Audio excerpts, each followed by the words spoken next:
Ingat, ingat semuanya. Begitu ada serangan penyakit atau penyakit kambuh, dilarikan ke rumah sakit, itu sama dengan disiksa. Orang begitu kena serangan penyakit atau penyakit kambuh, itu artinya kondisi lagi terpuruk. Kondisi terpuruk, kondisi badan yang lagi sangat melemah. Orang kena serangan jantung, orang kena serangan sakit lambung, orang kena serangan penyakit stroke, penyakit apapun yang menyerang, dan di saat kena serangan penyakit itu artinya kondisi yang sangat lemah-lemahnya kondisi yang sangat kritis. Apa yang harus dilakukan? Yang harus dilakukan di saat seseorang terkena serangan penyakit kemudian dilarikan ke rumah sakit, itu adalah langkah pembunuhan. Langkah pembunuhan. Kebanyakan orang kena serangan jantung dilarikan ke rumah sakit, meninggal di jalan. Meninggal kenapa? Apa sudah waktunya? Tidak. Tidak seluruh kasus meninggal sudah waktunya meninggal, tidak. Ya, mudah-mudahan saya bicara begini terus, mudah-mudahan ada yang bisa menyampaikan kepada para dokter, ya, bahwa menolong orang yang sakit, bukan yang sakit yang dilarikan. Karena orang yang sakit itu, yang lagi tergeletak itu, lagi parah-parahnya kondisi, lagi sensitif-sensitifnya. Ya, sedikit masalah bisa parah. Orang yang kena serangan jantung, ingat, orang yang kena serangan jantung dipapah saja, misalnya terkena serangan jantung di sini, dipaksa berdiri, dipaksa jalan, itu sudah sama dengan membunuh. Apalagi ditaruh di mobil, dilarikan, lebih parah lagi.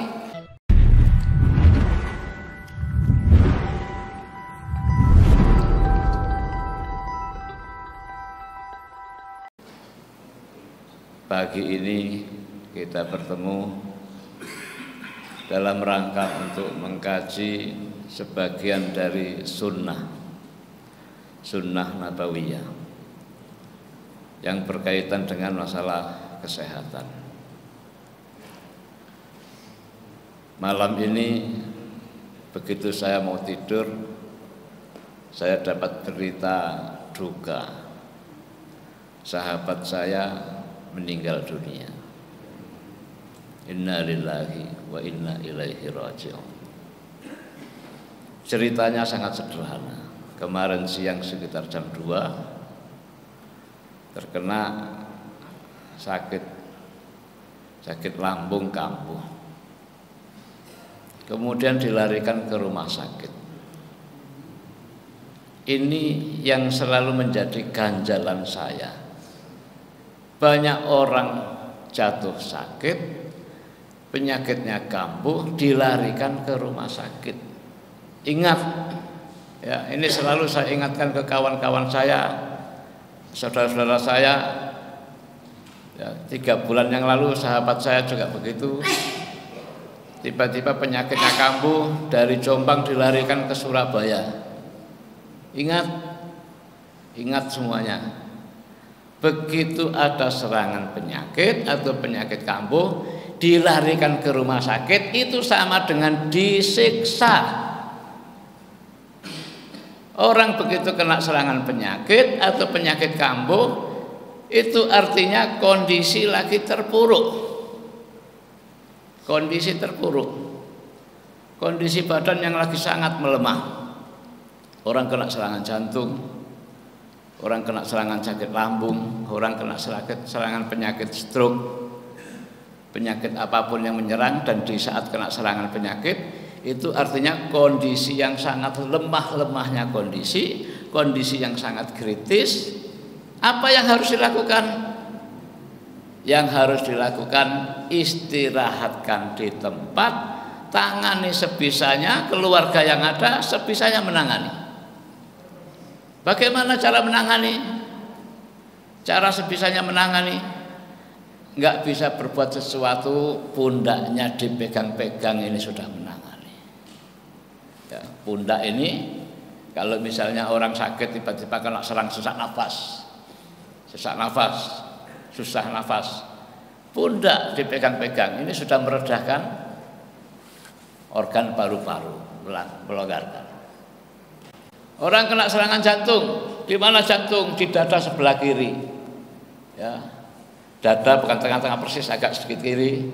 Ini jantung. Bagian belakangnya biasanya panas kalau serangan jantung. Dipegang-pegang saja, di alas ini sudah menolong. Ya, dipegang-pegang gini. Ini kalau orang kena serangan jantung, ya, 3 hari yang lalu ada yang konsultasi, Pak ini ada yang kena serangan jantung bagaimana? Saya lagi sibuk. Sudah, kalau bingung kasih keroan saja, keroan seperti orang-orang Jawa, keroan selesai, itu sudah solusi. Ini orang kena serangan jantung dilarikan ke rumah sakit, bawa ambulan, dipikirnya ambulan itu nyaman, padahal bapak-bapak dan ibu sekalian ingat, kita yang sehat, kita yang bugar, naik mobil biasa, jalan itu capek, melelahkan, betul kan? Apalagi dibawa ambulan ngebut. Yang namanya ngebut kalau sudah ambulan, sebentar belok kanan, sebentar belok kiri, goyang terus. Orang lagi terpuruk dibikin goyang sana kemari. Naudzubillah. Ya. Kebijakan seperti ini pernah saya sampaikan kepada Menteri Kesehatan Bu Fadila Supari. Pada periode kedua Pak SBY jadi presiden, Bu Fadila Supari jadi Menteri Kesehatan. Pak SBY naik jadi presiden lagi untuk periode kedua, Bu Fadila Supari waktu itu menjadi One Team Press bidang kesehatan, Dewan Pertimbangan Presiden bidang kesehatan. Kawan-kawan ngajak saya untuk protes saat itu masalah vaksin saat itu yang berhubungan dengan masalah flu burung. Dan saya diberi kesempatan untuk bicara 15 menit, saya sampaikan, Bu Fadila Supari, mohon maaf, banyak kebijakan medis yang sebetulnya bukan merupakan kebijakan. Kebijakan medis ya, yang merupakan langkah untuk menzalimi pasien. Saya sampaikan begitu. Kebijakan apa? Di saat seseorang terkena serangan penyakit kemudian dilarikan ke rumah sakit, itu adalah langkah pembunuhan. Langkah pembunuhan. Kebanyakan orang kena serangan jantung dilarikan ke rumah sakit meninggal di jalan. Meninggal kenapa? Apa sudah waktunya? Tidak. Tidak seluruh kasus meninggal sudah waktunya meninggal, tidak. Karena meninggal mempunyai 5 sebab. Meninggal dunia ada 5 sebabnya. Yang pertama, karena qadha, betul. Allah sudah menentukan memang sampai di situ umurnya, betul. Itu meninggal dunia karena qadha. Yang kedua, karena qadar. Beda antara qadha dan qadar. Ada bedanya. Kita nggak membahas sekarang, bukan waktunya. Meninggal karena qadha, yang kedua karena qadar. Yang ketiga, kasus meninggal yang paling banyak pada umat manusia karena ain. Meninggal karena ain. Rasulullah Shallallahu Alaihi Wasallam bersabda, kebanyakan umatku meninggal karena ain setelah qadha Allah dan qadarnya. Artinya meninggal disebabkan oleh karena ain. Apa itu ain? Ini penting untuk dibahas. Ain itu apa? Ain itu tindakan setan yang didasari oleh karena hasad. Tindakan setan yang didasari oleh rasa hasad pada diri manusia. Rasulullah mengatakan, ya, sabda Rasulullah, al-ainu haqqun. Ain itu hak. Apa itu ain? Ada yang mengatakan mata yang jahat. Ya, mata yang jahat. Apa maksudnya? Kadang-kadang ada orang sehat walafiat, sehat walafiat. Atau saya kasih contoh, ada anak yang pinter, anak yang cerdas, anak yang energik, orang pada kagum, banyak orang kagum, wah hebat anak ini. Begitu ada orang mengatakan hebat anak ini, tiba-tiba setan gak ridho dengan itu, ya. Jadi Rasulullah mengatakan al-ainu hakun, ain itu hak, mata yang jahat itu hak. Dari mana datangnya? Dari hasadnya Bani Adam dan setan. Jadi begitu ada orang yang hebat, sehat, dipuji, begitu setelah dipuji terbalik dari sehat menjadi sakit, itu ain. Bukan alami begitu saja memang penyakitnya kambuh, bukan. Jadi ini hati-hati. Maka kalau ada orang yang memuji sesuatu, memuji sahabatnya, memuji saudaranya, langsung sandarkan kepada Allah, katakan Masya Allah. Maka orang-orang Arab kalau dipuji, kul Masya Allah, katakan Masya Allah. Kalau enggak dikatakan Masya Allah, ya kadang-kadang ain terjadi. Ya, di zaman Nabi ada seorang pemuda gagah perkasa, sehat, pandai bicara, ya, banyak orang memujinya. Kemudian dia langsung tersungkur jatuh sakit. Rasulullah mengatakan, apa kalian ingin membunuh pemuda ini? Rasulullah mengatakan, apakah kalian ingin membunuh pemuda ini? Padahal yang dilakukan orang-orang saat itu adalah memujinya. Rasulullah mengaitkan memuji sama dengan membunuh.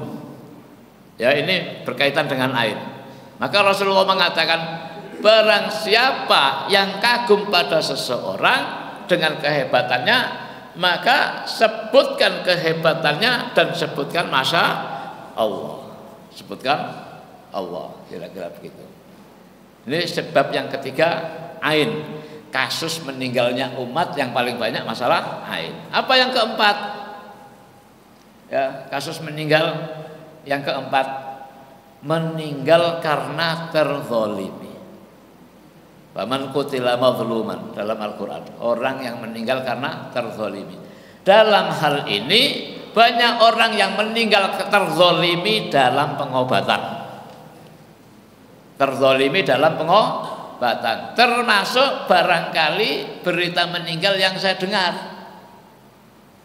Sakitnya kambuh dilarikan ke rumah sakit, ini sama dengan terzalimi. Saya sampaikan sama Bupati Supari, banyak kebijakan kedokteran yang jadinya membunuh pasien. Teorinya mestinya dibalik. Kalau ada orang yang tergeletak sakit keras perlu pertolongan, bukan yang sakit keras dilarikan ke rumah sakit, tapi mestinya dokter dilarikan ke orang yang sakit. Kalau dokternya nggak bisa, perawat. Ya, mudah-mudahan saya bicara begini terus, mudah-mudahan ada yang bisa menyampaikan kepada para dokter, ya, bahwa menolong orang yang sakit bukan yang sakit yang dilarikan. Karena orang yang sakit itu, yang lagi tergeletak itu lagi parah-parahnya kondisi, lagi sensitif-sensitifnya, ya. Sedikit masalah bisa parah. Orang yang kena serangan jantung, ingat, orang yang kena serangan jantung dipapah saja, misalnya terkena serangan jantung di sini, dipaksa berdiri, dipaksa jalan, itu sudah sama dengan membunuh. Apalagi ditaruh di mobil, dilarikan, lebih parah lagi. Maka kalau ada yang kena serangan jantung, ingat-ingat ini ya, banyak terjadi ini serangan jantung ini. Kalau ada yang kena serangan jantung, tidurkan di situ juga. Kena serangan jantung di kebun, tidurkan di situ juga. Nggak ada tikar, tidurkan di tanah, itu lebih aman. Bagaimana posisi tidurnya? Miring ke kanan. Tidur ada apa? Jantung adanya di kiri, miringkan ke kanan supaya dia menggantung, rileks. Ya, tidurkan miring ke kanan. Di tempat nyuci, Pak, di tempat nyuci basah, kena serangan jantung, tidurkan di situ lebih aman. Tidurkan di situ. sambil belakang jantung digosok-gosok. Organ yang bermasalah, dimanapun ada organ bermasalah, maka dekat organ situ stres. Kalau jantung bermasalah, depan bisa digosok-gosok begini kalau dirinya sendiri, kalau orang lain belakangnya jantung, gosok-gosok, hangatkan. Ya, digosok-gosok yang keras gini, agak nempel, hangatkan. Begitu dihangatkan, darah semakin membaik, semakin mengalir dengan baik, langsung terjadi rileks setelah itu. Ini penting saya sampaikan. Bapak dan Ibu sekalian, itu tadi meninggal yang keempat. Meninggal yang kelima, meninggal karena dirinya sendiri menghendaki untuk mati, itu namanya bunuh diri, masuk neraka selama-lamanya. Orang yang meninggal dunia karena bunuh diri. Jadi meninggal mempunyai 5 sebab. Qadha, qadar, ya.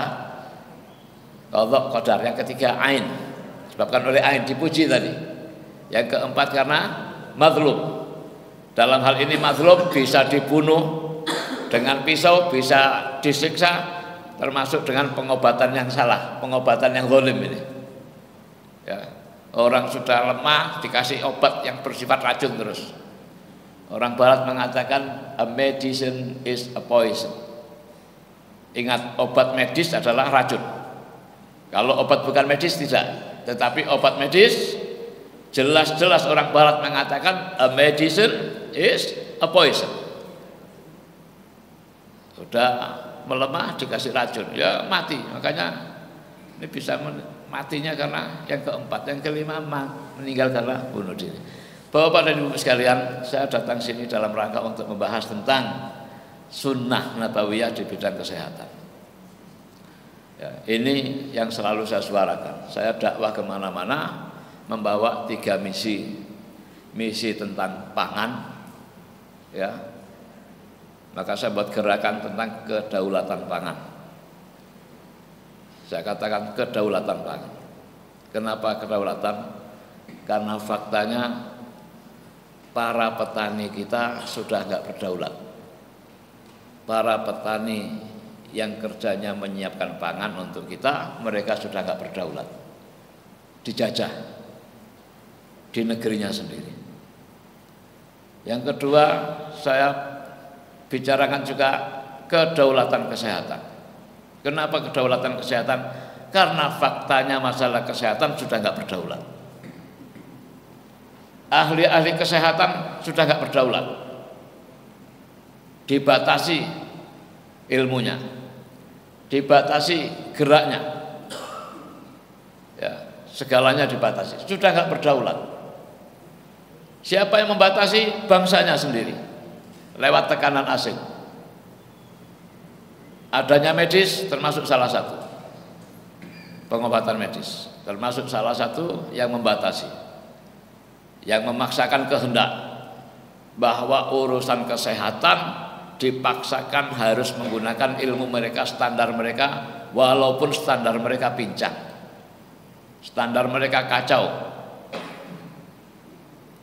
Hal ini persis seperti yang dikatakan oleh Rasulullah Sallallahu Alaihi Wasallam bahwa di akhir zaman, kalau tempo hari saya membahas tentang simpul-simpul Islam, maka kali ini saya bahas beda. Di akhir zaman Rasulullah mengatakan zamannya Dajjal.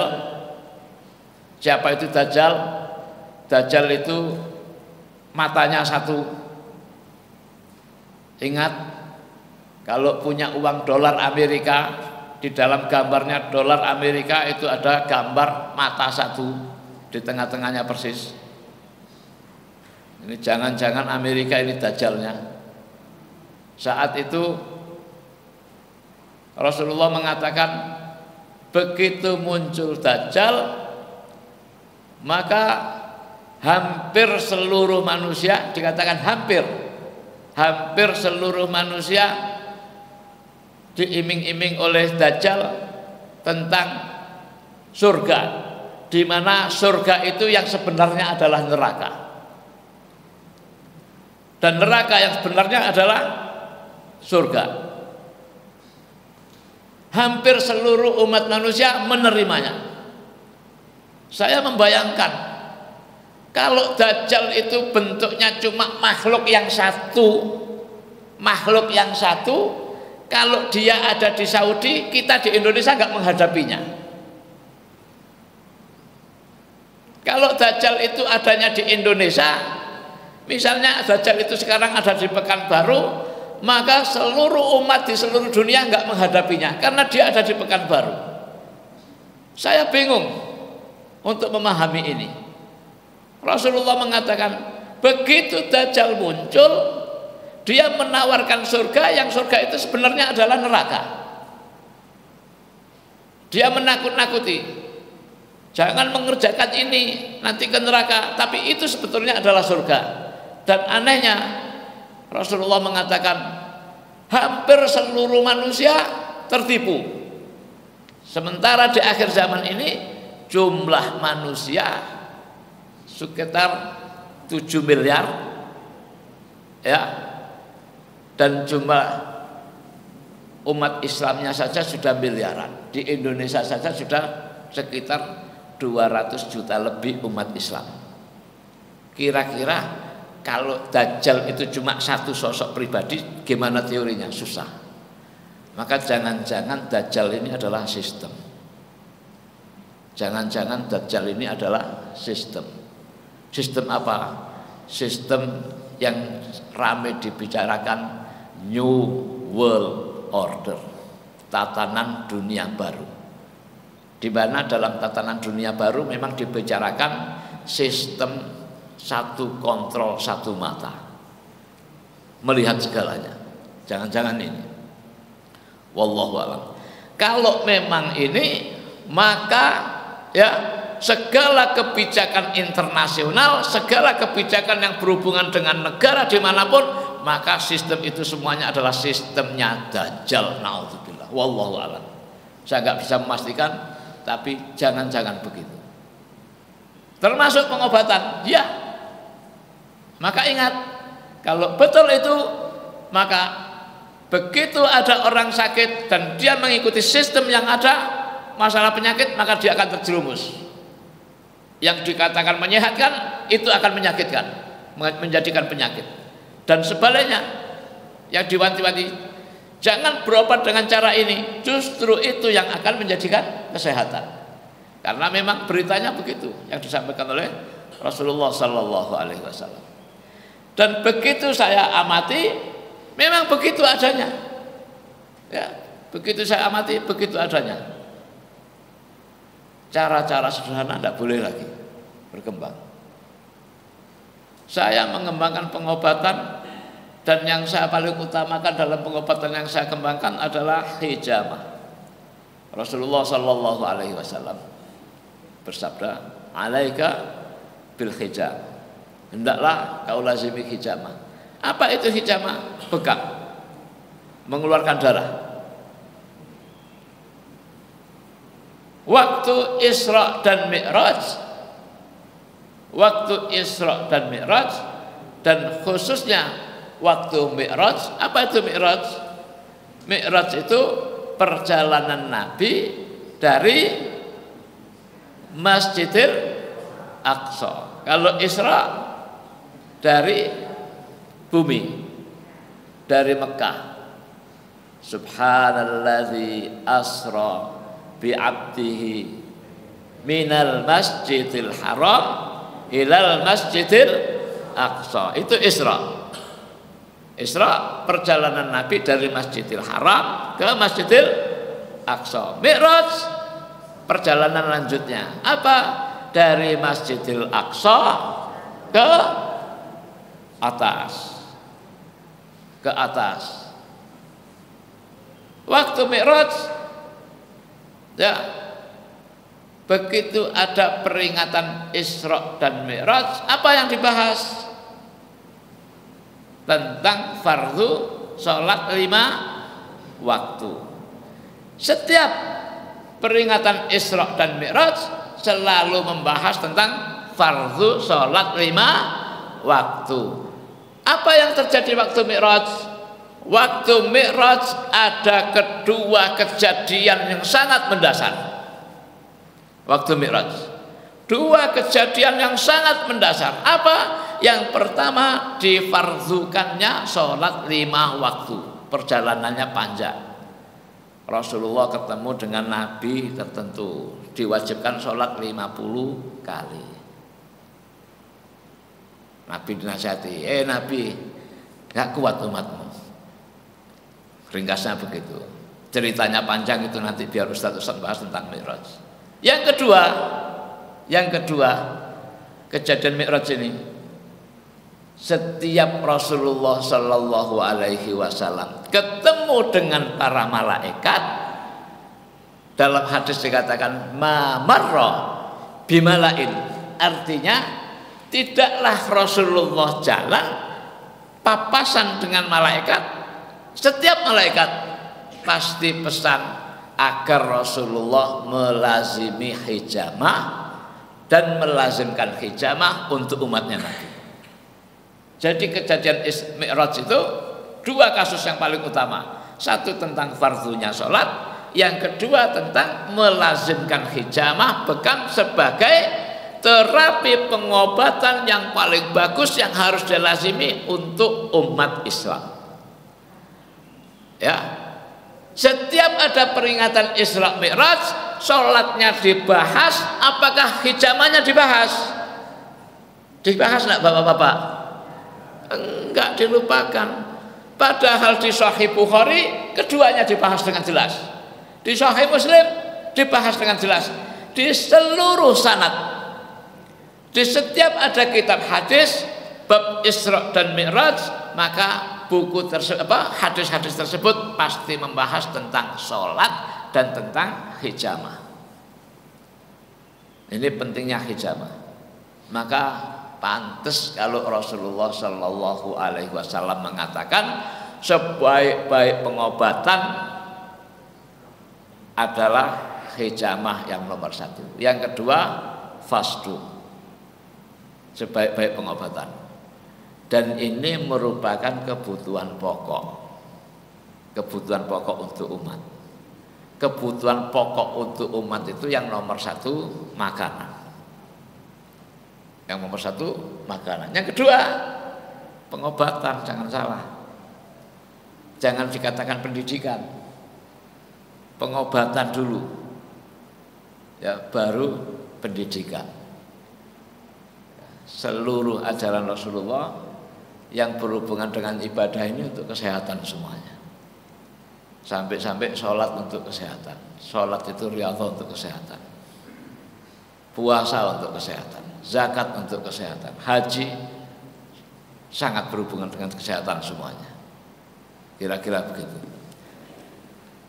Nah, Bapak-bapak dan Ibu sekalian, maka rugi siapapun yang hidup zaman sekarang tidak pernah berbekam. Saya sendiri saya merutinin bekam setiap 1-2 bulan. Ya, saya usahakan 1 bulan sekali saya bekam. Tapi sekarang seperti sekarang saya jalan ini, saya di Riau ini, di Pekanbaru sudah hampir 1 bulan. Nah, saya belum berbekam.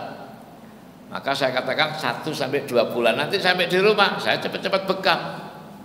Alhamdulillah orang-orang yang menjaga sunnah bekam ini mau rutin sebulan sampai 2 bulan umumnya jauh lebih sehat. Alhamdulillah, saya bersyukur dibanding teman-teman saya termasuk yang dikatakan paling sehat.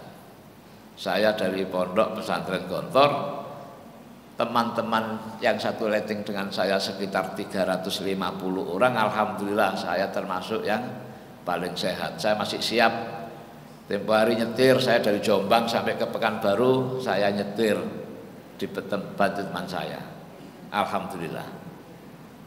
Yang lainnya sudah pada teler, yang lainnya sudah kalau jalan aja pelan. Kalau sholat saja kebanyakan teman saya gaya sholatnya seperti gaya sholatnya orang tua. Mohon maaf, bagaimana sholatnya orang tua? Sholatnya orang tua itu umumnya seperti sholat yang dilarang oleh Nabi. Ada nggak sholat yang dilarang oleh Nabi? Rasulullah melarang jangan sholat seperti onta. Nabi melarang jangan sholat seperti onta. Wala tusolli kal ibil. Jangan sholat seperti onta. Apa maksudnya? Orang kalau tua umumnya kalau sholat seperti geraknya onta. Bagaimana geraknya onta? Begitu dari berdiri mau sujud, ya rukuk terus mau sujud, apa yang terjadi? Tangannya lebih dulu nyentuh tanah. Unta itu kalau mau istirahat, kaki depan dulu turun, betul lah? Ya, lututnya depan dulu, turun dulu, baru bagian belakang merendah. Maka Rasulullah mengatakan wala tusolli kal ibil. Bagaimana yang benar? Yang benar dari berdiri turun lutut kaki dulu diturunkan dulu, bukan tangan dulu. Tapi lihat kebanyakan orang-orang yang sudah merasa tua. Kalau sholat begitu turun tangannya dulu menyentuh lantai, baru lututnya. Ini salah.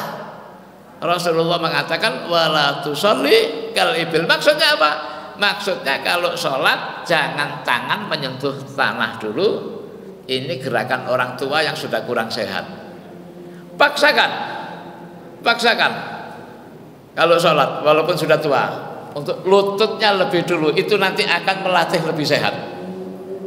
Ya, wala tusolli kal ibil.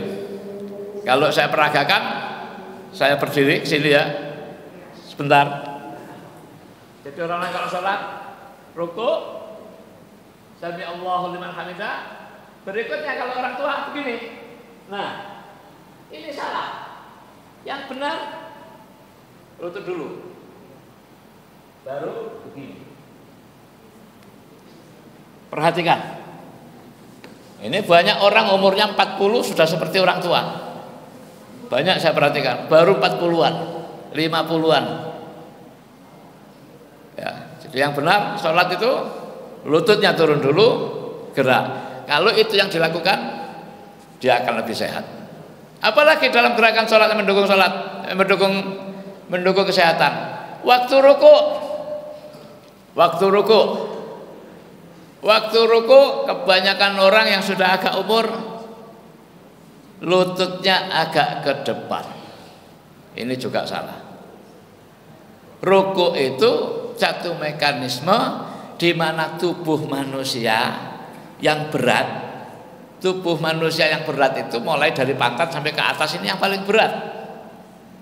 Ya. Jadi kalau tubuh manusia yang berat ini miring begini, membentuk sudut sekitar 90 derajat, ini berat. Maka dikasih penyangga, tangannya pegang lutut itu untuk dorong supaya lutut itu ke belakang. Nah ini enggak, lututnya agak dikedepankan sedikit. Coba rasakan waktu ruku, kalau lututnya mentok ke belakang, ya, begitu lututnya maksimal begini, itulah saya tertarik. Dan saat itulah terapi narik pinggang. Pengaruhnya sampai di pinggang lebih sehat. Tapi kalau rukunya enggak maksimal, agak ke depan, terapi untuk pinggangnya hilang. Terapi untuk pinggangnya hilang. Ya, kalau rukuk untuk 5 waktu saja, waktu rukuk betul nekan, ya betul-betul ke belakang itu, insya Allah juga lebih menjaga kesehatan. Nah, Bapak dan Ibu sekalian, sunnah semuanya ini mendukung untuk hidup sehat. Dan ingat, begitu orang itu kena penyakit atau manusia itu kena sakit, maka sesungguhnya telah datang rahmat dari Allah Subhanahu wa taala. Di mana Rasulullah sallallahu alaihi wasallam bersabda, penyakit datang kepada umat yang beriman, maka itu adalah rahmat. Bedanya dengan penyakit yang datang kepada orang kafir, itu adalah siksaan. Sadari itu, ini yang paling penting. Penyakit datang kepada orang beriman, itu adalah rahmat. Rahmat bagaimana? Rahmat di mana saat itu ya Allah lagi menghapus dosa-dosa orang yang kena penyakit tersebut. Jadi begitu terkena penyakit, kena serangan penyakit, langsung ingat kepada Allah, nggak usah bingung ke rumah sakit, jangan bingung berobat. Begitu kena serangan penyakit, ingat kepada Allah. Itu yang diperlukan. Bicara memang gampang, melaksanakannya lebih susah. Dengan profesi saya sebagai pengobatan, tabib yang dianggap ahli dalam bidang pengobatan, banyak teman-teman saya sesama ustadz yang juga membidangi yang sama. Ya, banyak teman-teman saya membicarakan seperti ini. Begitu dirinya sendiri sakit, bingung lari ke rumah sakit. Ini yang terjadi. Sehingga banyak teman-teman saya ya bicarakan bekam, begitu jatuh sakit dilarikan ke rumah sakit oleh keluarganya, meninggal. Naudzubillah. Saya berlindung kepada Allah, jangan sampai saya seperti itu. Mudah-mudahan jangan sampai. Tapi mulai banyak teman-teman saya yang seprofesi dengan saya, satu persatu meninggal dalam proses pengobatan yang dia sendiri sering membicarakan jangan sampai meninggal seperti itu. Naudzubillah. Naudzubillah. Ya, naudzubillah. Bapak dan Ibu sekalian, datangnya penyakit adalah anugerah untuk kita. Anugerah untuk kita. Alhamdulillah saya sering mengalami penyakit dan ternyata saya dapati anugerah beneran. Anugerah beneran saya dapati. Dan saya tahu anugerahnya di mana. Yang tadinya saya bingung. Setiap kali datang penyakit untuk saya bingung tadinya. Ini kira-kira hikmah apa yang akan saya dapat. Tapi alhamdulillah saya memaksakan diri untuk bersabar. Ya.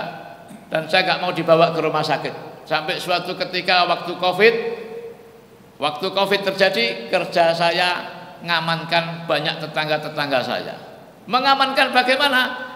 Ada orang tua divonis Covid sama keluarganya mau diungsikan, diasingkan ke belakang rumah. Maka saya panggil bawa ke sini. Ya, bawa ke sini yang kena Covid itu. Begitu di depan saya, menghadapi saya dengan takut-takut, duduk Pak. Saya obatin langsung. Saya bawakan tetes minyak jinten, saya tetesin di hidungnya. Saya positif, enggak, sudah tenang, duduk di sini. Begitu saya tetesin hidungnya dengan minyak jinten, satu tetes, bersin orangnya. Kemudian saya suruh mencium bau, bisa, ini bukan Covid Pak. Saya katakan begitu. Karena kalau dikatakan Covid kasihan. Ya, orang yang sudah tua diasingkan sampai untuk ngantarkan makanan saja nggak berani ketemu. Ini ngantarkan sampai satu titik, dia nggak boleh deket-deket, nanti dia ngambil. Naudzubillah. Maka saya gembosin terus saat itu. Yang kena Covid saya katakan ini bukan Covid. Saya ajak salaman. Kadang-kadang saya perlu ada kawan saya lagi. Saya dites positif Covid. Oh, positif Covid, sini bismillah, pelukan sama saya. Bismillah. Alhamdulillah saya terjaga, nggak kena Covid. Tapi tiba-tiba pada masa akhir saya kena serangan sakit lambung yang mematikan. Saya nggak bisa nafas. Kena sakit lambung, tengah malam tiba-tiba saya terbangun, ya, sambil muntah-muntah, kemudian sesak nafas. Saya nggak pernah sakit sesak nafas. Begitu bangun muntah-muntah, saya ingin istirahat, mau tidur, nggak bisa. Begitu saya taruh badan saya, nggak bisa nafas, saya bangun lagi. Kok aneh, apa ini? Mau tidur lagi nggak bisa lagi, terpaksa bantal saya bikin tinggi sampai tidur saya agak miring begini saja. Banyak mengatakan ini Covid, terserahlah, nggak urusan Covid atau bukan Covid. Keluarga mulai berdatangan mengunjungi saya, bawa ke rumah sakit. Tidak, saya katakan tidak perlu saya dibawa ke rumah sakit. Kamu sudah parah, biar lebih baik saya mati di sini daripada saya dibawa ke rumah sakit, mati di rumah sakit. Saya katakan Allah yang menentukan umur saya. Kalau waktunya dicabut nyawa saya, biarkan di tempat ini saya meninggal. Jangan, nggak usah dibawa ke rumah sakit. Bantu saya dengan mengobati saya. Akhirnya ada yang ngurut saya, ada yang gosok saya belakang saya, diurut. Alhamdulillah, dengan cara sederhana problem itu saya lewati dengan baik. Padahal saat itu betul-betul selama hidup saya lahir tahun 65, sekarang umur 58. Kejadian itu kira-kira 2 tahun yang lalu. Waktu umur saya 56, lebih dari setengah abad saat itu penyakit yang paling berat yang saya alami. Alhamdulillah bisa saya lewati dengan baik.